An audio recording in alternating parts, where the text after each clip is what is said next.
سب سے بڑا عذاب تو ان پر آنا ہے۔ وہ جو میں بیان کر چکا ہوں گریٹر اسرائیل کے قیام کا معاملہ کیا ہے، تباہی تو انہی ملکوں پر آئے گی نا۔ وہ شام ہے، عراق ہے، اس کے لیے پہلا قدم اٹھایا تھا، ابھی تو اس کو ناکام بنا دیا ہے۔ اللہ تعالیٰ کی جو بھی حکمت ہے، جو عراق پر حملہ تھا وہ اصل میں اس لیے تھا کہ گریٹر اسرائیل کی طرف پہلا قدم تھا۔ شیرون نے کہہ دیا تھا، یہ جو پڑا ہوا ابھی کہیں مرا نہیں ہے، اس نے کہا تھا جیسے یہ صدام کی حکومت ختم ہوئی ہے، اس کے مجسمے گرائے گئے ہیں کہ ان قریب عراق پر ہمارا قبضہ ہوگا۔ یہ اصل میں تھا اس گریٹر اسرائیل کی طرف پہلا قدم۔ لیکن بات ہونا نقشے جو اب آ رہے ہیں دنیا میں، اب تو بہت عام ہو گیا، 1906 سے 2006 سے چھپا ہوا نقشہ ہے وہ، اور ہمارے اخبارات میں اس کا آدھا ابھی آیا ہے، باقی آدھا تو دیا ہی نہیں گیا ہے، باقی آدھا ہے مڈل ایسٹ سے متعلق۔ وہاں جو نئی تقسیم ہونی ہے، عراق کے 3 حصے ہونے ہیں۔ ایک حصہ کردستان کے ساتھ مل جائے گا، وہ گریٹر کردستان، ایران کا کردستان، عراق کا کردستان، ترکی کا کردستان ملا کر ایک کردستان۔ جیسے ہمارے ہاں پاکستان کا بلوچستان، افغانستان کا بلوچستان اور ایران کا بلوچستان ملا کر گریٹر بلوچستان بنے گا۔ یہ ممکن نقشہ، یہ نقشہ تو اس میں دیا گیا ہے جو اب اخبارات میں چھپے۔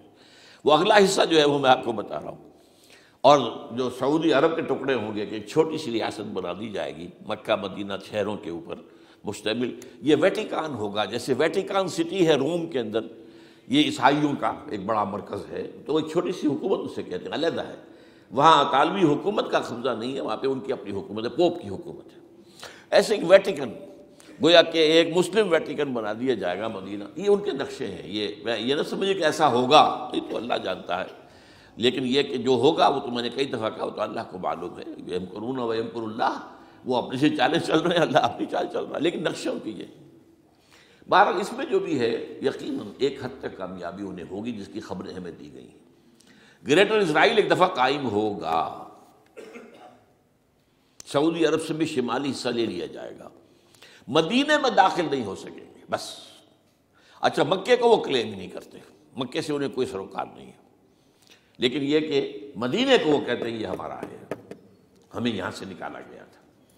اور وہاں لیکن حدیث میں ہے کہ مدینے میں داخل نہیں ہو سکے گا دجال اور اس کی جو فوج ہے، لیکن باقی شام، عراق، فلسطین، لبنان اور ترکی کا جنوبی حصہ اور مصر میں جو ہے یہ سینائی پیننسلا کے ساتھ ساتھ سارا، وہ اس پر تو رو رہے ہیں ابھی تک یہودی کہ کیوں واپس کر دیا سینائی پیننسلا۔ 1967 وار میں ہم نے جیتا تھا اسے، بعد میں وہ اسحاق ریبن اور یاسر عرفات کے درمیان دوستی کروائی تھی کلنٹن نے، جس کے نتیجے میں وہ واپس آیا ہے۔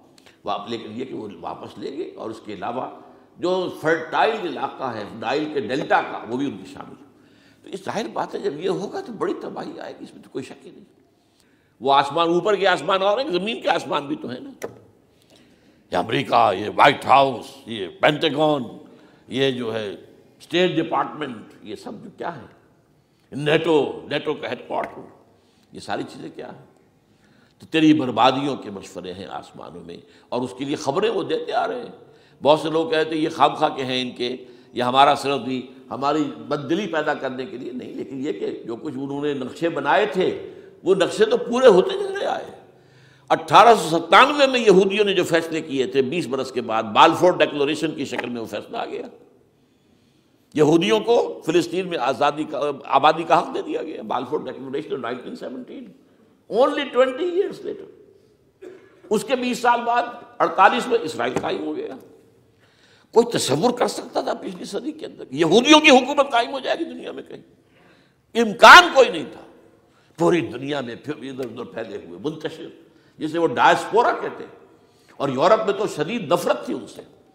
لیکن یہ کہ جس طرح انہوں نے رفتہ رفتہ وہاں پر قدم جمائے ہیں، جس طرح ان کو اپنے قابو میں لیا ہے، جس طرح ان میں مذہبی تقسیم پیدا کی ہے، کیتھولکس کی اور پروٹیسٹنٹس کو اعلی کار بنایا ہے، سیکولرزم اور اس کے بعد سود پر مبنی معیشت کا نظام وہاں نافذ کیا ہے، بینک کا نظام قائم کیا ہے، ای بنوک، ای فکر چالاک یہودیوں کا قائم کرنا ہے یہ بینک کا نظام، اور سب سے پہلا بینک انہوں نے انگلینڈ میں قائم کیا تھا۔ تو ان کی جو باتیں ہیں وہ تو پوری ہو رہی نظر آ رہی ہیں، ان کے نقشے جو ہیں ان کے سامنے آ رہے ہیں ہمارے۔